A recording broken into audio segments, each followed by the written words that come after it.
ध्यान देना, एडजेक्टिव तक हम पढ़ा चुके थे, ठीक है। अब एडजेक्टिव के बाद हम लोग आज शुरू कर रहे हैं verb, noun, pronoun, adjective, verb. चलो वर्ब लिखो और वर्ब का हिंदी लिख लेंगे क्रिया। वर्ब का मीन्स होता है क्रिया, वर्ब का मीन्स होता है क्रिया। तो हम लोग लिखेंगे अब क्रिया। अब देखो क्रिया क्या होता है, सीधा सा बात, सीधा सा समझो कि काम के, जिस शब्द से किसी भी कार्य के, काम के करने का बोध होता है, उसी शब्द को हम लोग वर्ब कहते हैं। जिससे भी किसी काम की क्रिया का होने का बोध हो, हम लोग उसको वर्ब कहते हैं। तो वर्ब का डेफिनेशन, जैसे मान लो तो हम लोग कह रहे हैं कि खाना, खाना, खाना वर्ब है, खाना में खाने का एक काम हो रहा है। और हिंदी कोई भी शब्द के अंत में अगर न लगा हुआ है, ये सब सुनना है, बाद में लिखना, अगर किसी भी हिंदी शब्द के अंत में न लगा हुआ हो और उससे किसी भी कार्य के करने का बोध हो, तो यही पहचान होता है कि वो शब्द दुनिया का वर्ब है। अब पटना में न लगा हुआ है, मान लो तुम कहा कि पटना, तो पटना में न लगा हुआ है, लेकिन इससे किसी कार्य के करने का बोध नहीं हो रहा है, इसलिए पटना या फिर दाना या फिर नाना, ये सब शब्द वर्ब नहीं है, क्योंकि एक कंडीशन को ये फिलअप करता है लेकिन दूसरा कंडीशन को फिलअप नहीं करता है। तो किसी भी शब्द के अंत में, हिंदी शब्द के अंत में अगर ना लगा रहे और उससे किसी कार्य के भी करने का बोध हो, तो हम उसको वर्ब कहते हैं। तो वर्ब का डेफिनेशन लिखेंगे हम लोग,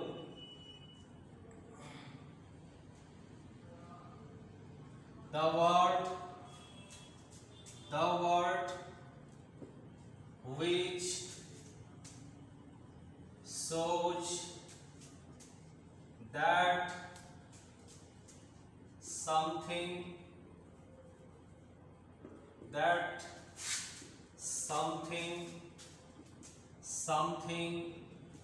is being done is called verb। तो डेफिनेशन लिख लो, the word which shows that something is being done is called verb। वह सब जिससे ये समझ में आता है कि कुछ हो रहा है, कुछ कार्य किया जा रहा है, तो कार्य करने का बोध जिस शब्द से भी हो, वैसे शब्द को हम लोग वर्ब कहते हैं।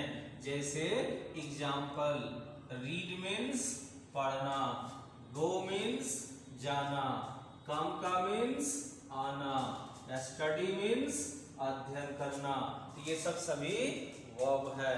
अब वर्ब को हम लोग एक एक करके अब सारे वर्ब को पढ़ते हैं, ठीक है। चलो हम डेफिनेशन को मिटा रहे हैं, तुम लोग इसको लिख लेना। और हम सबसे पहला वर्ब, 1 नंबर सबसे पहला वर्ब को ले रहे हैं। चलो तुम लोग भी लिखो, dynamic verb, DYNAMIC, dynamic verb. अब डायनेमिक वर्ब क्या है, तो यही हिंदी नाम लिखेंगे, शारीरिक क्रिया, शारीरिक क्रिया, डायनेमिक वर्ब शारीरिक क्रिया। अब ये शारीरिक क्रिया क्या है, तो इसका डेफिनेशन देखो, शरीर के अंगों के द्वारा हम दुनिया का जितना भी काम करते हैं, जो भी कार्य करते हैं, हम उसी को डायनेमिक वर्ब कहते हैं, शरीर के अंगों के द्वारा। अब आप कहिएगा कि सर हम दुनिया में ऐसा कौन काम है जिसको शरीर के अंग से नहीं करते हैं, शारीरिक अंग हर काम को करने में लगता है।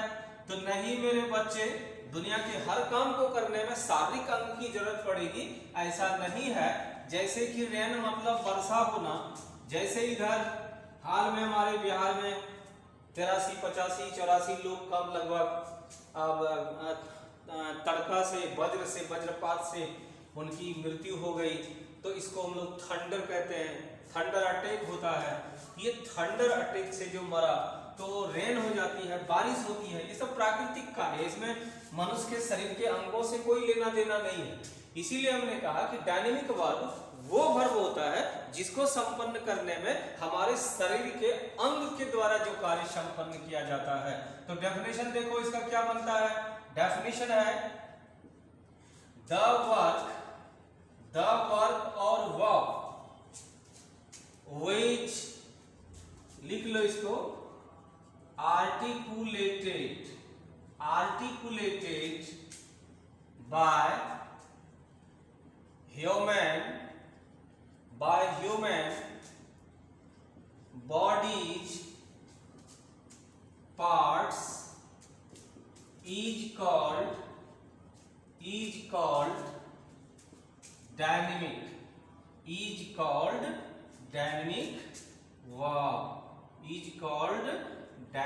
verb. The work or verb, वह क्रिया which is articulated, जिसे संपन्न की जाती है by human bodies parts, मानवीय शरीर के अंगों के द्वारा, is called कहलाता है डायनेमिक वर्ब. हम उसको डायनेमिक वर्ब कहते हैं. जैसे एग्जाम्पल, हम गो करते हैं किससे? पैर से, तो शरीर का अंग. हम राइट करते हैं किसी चीज को किससे? हाथ से. हम स्पीक करते हैं, बोलते हैं किससे? मुख से. हम देखते हैं किससे? सी यानी कि आंख से.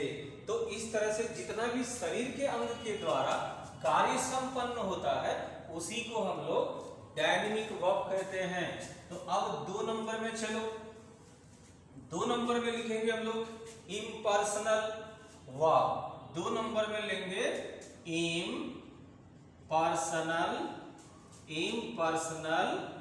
वर्ब. इसका एक नाम और लिखेंगे, इसको हम लोग नेचुरल वर्ब भी कहते हैं. नेचुरल वर्ब और हिंदी नाम प्राकृतिक क्रिया. इसी का हिंदी नाम हो गया प्राकृतिक क्रिया. अब ये प्राकृतिक क्रिया क्या है? ये इम्पर्सनल वर्ब कौन है? ये नेचुरल वर्ब कौन है? तो नेचुरल वर्ब प्रकृति के द्वारा इस दुनिया में जितना भी काम संपन्न किया जाता है वैसे सारे कार्य को या काम को हम लोग इम्पर्सनल वर्ब या नेचुरल वर्ब कहते हैं. तो डेफिनेशन लिख लो. डेफिनेशन होगा इसका, द वर्ब और work which is conducted means भी वही होता है, संपन्न किया जाता है. which is conducted by nature only is called impersonal verb. The verb और वर्क, वह क्रिया वह कार्य which is conducted, जिसे संपन्न की जाती है by nature only, केवल प्रकृति के द्वारा, is called कहलाता है impersonal verb, प्राकृतिक क्रिया.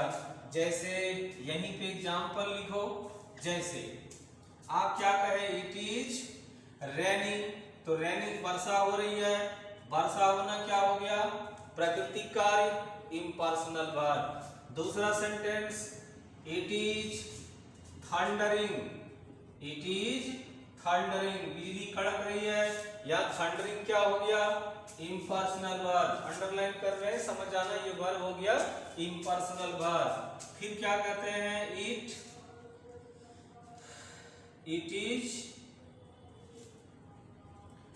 It snow falls. तो snowfall हो गया इम्पर्सनल वर्ब. तो प्राकृतिक दुनिया का जितना भी कार्य होता है वो सभी होता है इम्पर्सनल वर्ब. अब देखो इम्पर्सनल वर्ब का एक कंडीशन है. ठीक है, कंडीशन क्या है कि दुनिया में जितना भी प्राकृतिक कार्य है, सीधा सा ध्यान रखना कि दुनिया में जितना भी इम्पर्सनल वर्ब है, दुनिया में जितना भी नेचुरल वर्ब है, जब भी आप किसी भी सेंटेंस में नेचुरल वर्ब की बात करेंगे और उसमें जब हम कोई सेंटेंस बनाएंगे तो कोई भी इम्पर्सनल वर्ब वाले सेंटेंस का जो सब्जेक्ट होगा वो हमेशा सब्जेक्ट के फॉर्म में कौन काम करेगा? ईट. तो हम लोग ईट के बारे में यहाँ पे लिख लेते हैं. ईट एज, इसको नॉट में लिख लो. Note. It as a subject for any natural work. एक बॉक्स के अंदर डाल लो. एक फॉर्मूला हो गया, ध्यान रखिएगा इसको। हमने क्या कहा कि ईट का प्रयोग एज अ सब्जेक्ट, ये ईट का प्रयोग सब्जेक्ट के रूप में होगा फॉर एनी नेचुरल वर्क। जब भी कोई हम प्राकृतिक कार्य पर कोई सेंटेंस बनाएंगे, हम काम करके दिखाएंगे, तो प्राकृतिक कोई भी कार्य का सेंटेंस का जो सब्जेक्ट हम मानेंगे वो हमेशा ईट लेना है। जैसे हम लोग क्या कह रहे हैं, मूसलाधार वर्षा हो रही है, ठीक है। एग्जाम्पल में हम लोग लिख लेते हैं, हिंदी सुन के भी लिख सकता है दिक्कत हो तो। मूसलाधार बारिश हो रही है, it is raining, it is raining cats and dogs, it is raining cats and dogs.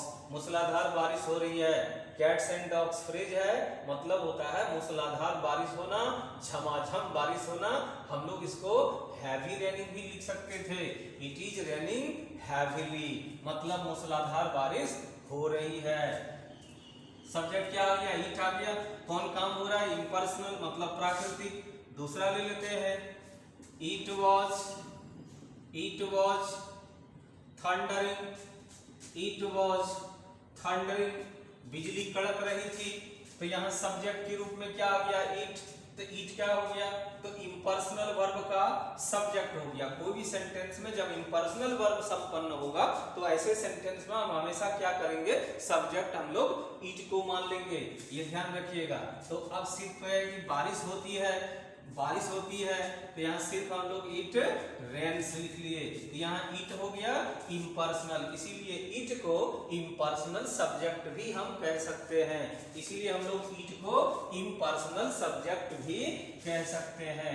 इसीलिए इसको नोट में लिखा दिए कि जो दुनिया में जितना भी इम्पर्सनल वर्ब है, वो जब भी कहीं सेंटेंस हम उस सेंटेंस को बनाएंगे तो ध्यान रखना है कि ऐसे तमाम सेंटेंसेस के जो सब्जेक्ट होंगे वो आपको फौरन इट मान लेना होगा। होता नहीं, मानना पड़ता है इसको, आपको वहां पे इट मानना है, वहां पे इट मान करके हम सेंटेंस को बनाएंगे। ये था हम लोग का इम्पर्सनल वर्ब। डायनेमिक वर्ब पढ़े, इम्पर्सनल वर्ब पढ़े। 3 नंबर में अब हम लोग लिखेंगे